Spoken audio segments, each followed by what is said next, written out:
All right, in this episode, we're going to be setting up the fifth planet, and we're going to kind of go in a different direction with this one. But before we get to all of that, we are going to go pick up everything from the first four that we already have set up and get all the extractors and everything kind of restarted. So, the two of them have been, two of the planets have been offline as far as extractors go for a while. The reason is I wanted to just line up all the extractors to being on like the same interval, without actually prematurely ending any of them. So that's why that happened. I'm not going to go into planet view yet. I'm gonna wait till I'm docked, because that's one thing you can do when you're docked. So instead, I am just going to focus on grabbing everything, and then at the end of this episode, we will, throw everything in the infrastructure hold that we've gotten so far for the first 5 days. We kind of look at our values and everything. Now it's gonna be lower than normal, right? If you actually went in and set up all 6 planets from the get-go, from day one, you'd have a lot more, but that's just not the case. I think I picked this up a while ago. That's why it's 500. I think I picked it up, this morning. But we know that precious metals is going to be a problem, a huge problem in this system. So we're not going to set up the second one today, but one of the last 2 slots we have is going to be another precious metals planet. Reactive metals, we're going to have reactive, and toxic metals we're going to have a lot of, right? We still have, look at all this P0 we still have in this, and same for toxic metals here. Well, this will be running for a while. We could actually leave the extractor off of these for a while and they would still go for a good amount of time, which is great. If there's 2 of these 4 that we don't have to worry about as far as yield, then that's awesome. But to give you a little bit of an idea, these 4 are actually the 4 P1s that go into consumer electronics and mechanical parts, and those 2 P2s make robotics. Mechanical parts is a really good P2 to make because it's a standalone for fuel blocks, and robotics is also used in fuel blocks. And then another P1 that's really, really good, doesn't show a lot of value per unit on the market, but the amount you can sell is actually really good, is oxygen. That also goes into making fuel blocks. Pretty much any PI that goes into fuel blocks or nanite repair paste is you're gonna do really well on. So you can kind of ignore the market value for the most part on some of this stuff. It's not really about what the unit is worth. It's more or less about how fast you can move it, right? It could be like, of the highest valued P1, but if you're unable to sell it, then it doesn't make a whole lot of sense, right? Now, we have 36 million here, and what I normally do here is I look at numbers, right? So toxic metals, we got 30k. Reactive metals, toxic metals was the first one we actually set up, and that's why we have 30k of it. And then we set up reactive metals, which you have 16k. That was the second one that went in. And then we did the structures, and that's 10k. And then we did precious metals yesterday, which we have 4,400. So that's reflective, pretty good. Now, once all the extractors are lined up, then we'll be able to see a lot better picture for how far out they're all spaced, if they're all running the same cycle. These 2, I mean, if we really wanted the perfect number to compare all 4, we'd have to let these get completely done. These 2, reactive metal, toxic metal, they're going to be higher probably for a while than the other 2. One, because density is really low on these 2, and we still have P0 of these other ones. So I'm not going to try to go too crazy on that comparison.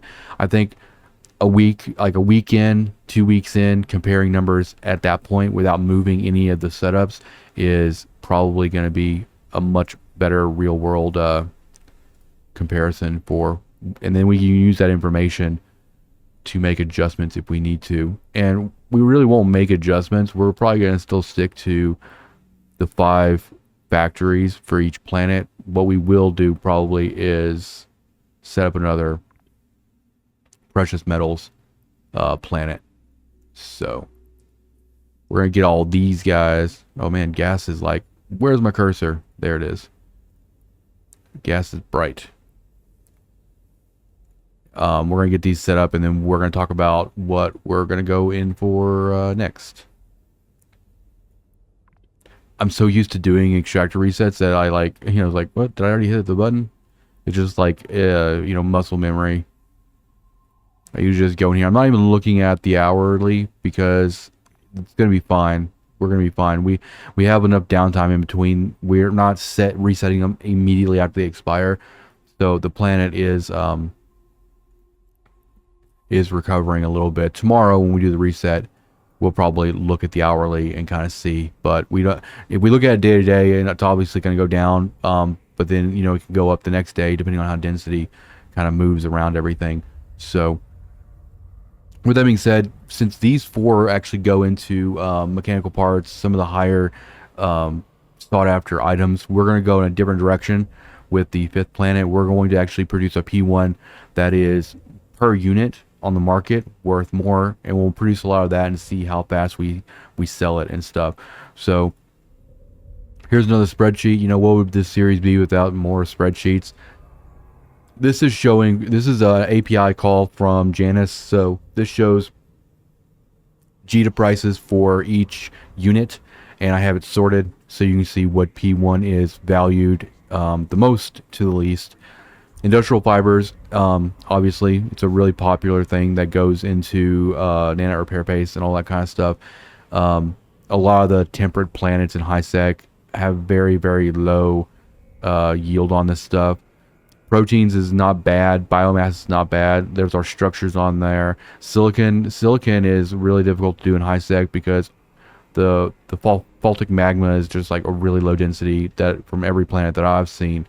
So we're going to be comparing, we're going to be going to an oceanic planet for this fifth one. We're going to be looking at proteins, we're going to be looking at biomass, and we're going to be looking at the density, and we're going to make a decision on which one of these we want to go for. It's only like a 22, 26 ISK different per unit. So what we really need to do is we need to make sure that we look at the density and we get a good idea of what we think we'll be able to do better yield-wise. So let's start off with complex organisms, which is proteins. What I do is I normally just go on this scale and I bring it down to where there's barely any white showing, and I kind of look at where it is on that scale too, which is on the lower half of the scan, which is not great. The difference between these two is complex organisms is like 13%, and then plankton colonies is 15%. We're talking about a 2% density difference, but you're going to see even a 2% difference can mean a lot. So let's go to the colonies. You can see here, way down here where we were basically closing white on the other one, we have a huge spot here, and it's a high density spot as well. I'm max PI skill trained, so I have the highest resolution scan possible. So we're going to start moving this to the right, and we're just going to see where it kind of falls off. We're going to go until it we barely see any white at all. And usually if I'm in the upper right half of this scan, then that's probably going to be a really, really good yield on that. So I think that we're going to just end up going with biomass on this one. So let's bring it back out a little bit. And you see that's where the density is right there. Look at that hard line right there. It's going to be a pretty good. I'm curious, if I had to guess, I would say we're probably 10 heads. We're probably going to be looking at in the neighborhood of 40K average, if not more. So let's go and jump out of here. We need to undock so we can go and place that command center, and then we can get this whole thing set up and all of that. So we're going to pop out real quick. I should have left the agency open, but sometimes the agency lags if you have it open when you're changing sessions and stuff. So it's just easier to come in here and do it like this. Let's go planet colonies, and then we're going to throw, it doesn't matter where you put the command center. It's not going to be connected to anything that we're doing, and we want to make sure we close the agency because that can kind of lag us a little bit. And then we're gonna go ahead and hit upgrade on that bad boy. So yeah, I'm thinking like 40 40K an hour is probably what we're looking at. I think we're going to come out to like right here. It's so nice to like work on a planet that you can actually see your cursor. So we're just going to, for starters, set up the single extractor and just kind of do what we normally do and kind of build towards our 5 factories. So planet colonies is what we want. We want 1 day. Bring that down. And we're just going to throw out all 10 heads, and before we even move them, see what's up. So we don't even have them in the white yet, and we're already at 20,000 for hourly average. So this is where I go to scan, and I'll bring it down. I'll find the center, essentially, because the density is going to grow outwards from that point. So right about there. And we can bring this all the way back out now too. And then we're just going to set these heads up around that point, because we know that that's where the density really kind of starts. Move this window out of the way. We're at 33 right now. So I think that, yeah, we're probably going to see a 40K. And it won't be 40K tomorrow or the next day. It'll diminish, obviously. But it's going to be a really good day one. 54, which is really good. 55, that's great. I'm actually really excited about that. We could, and these we'll probably hold on to the other 4, and just as a method of testing, we're going to take the biomass and post it on the market, because I want to know how long it's going to take to actually offload it.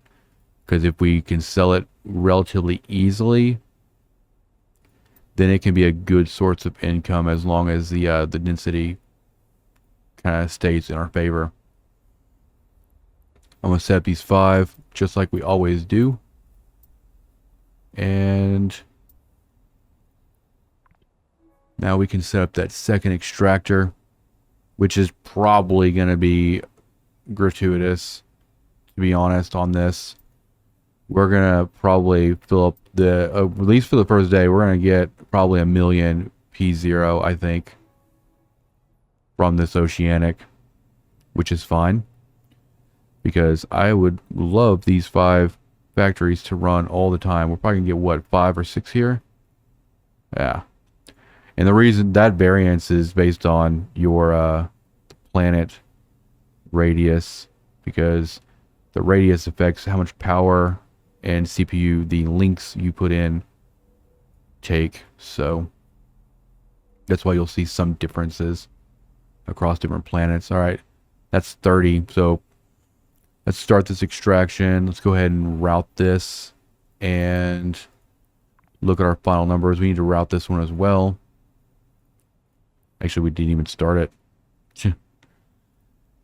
I completely spaced on that. 1 day, no big deal. They're all still in place. And go and route that one. Now we can look at our final numbers here. So for the first one, 52. And then for the second one, 30. So that's a lot. That's a lot. I'm pretty happy with that. We could probably facilitate like 7 or more factories with that, but we're not going to build on that because that's just a that's a day one thing, right? We could see significant drops tomorrow if we're on this thing. Another thing too is, like, you know, another reason this might be the case here is there might not be a whole lot of people actually doing biomass or just really doing anything on this planet in this particular system. And there are some P0s that are also really heavily concentrated into small areas on a lot of these planets too. Some of the other stuff that we've been covering is, you know, kind of spread out, like the density spread on the planet's surface is really kind of thinned out. But some of this stuff like this, you know, you might have planets that have just really dense pockets of things like that. So that is set up. That is the goal. I'm actually pretty excited to see these numbers tomorrow. So that's going to be it. We only have one more planet to set up, which we already know. It's going to be, it's probably going to be precious metals, unless something changes. Yeah, we might set up for proteins, or no, we can't really set up proteins because we only have one oceanic, but we'll see how it goes tomorrow and see what the numbers and everything look like. So thank you guys for watching, and see you in the next one.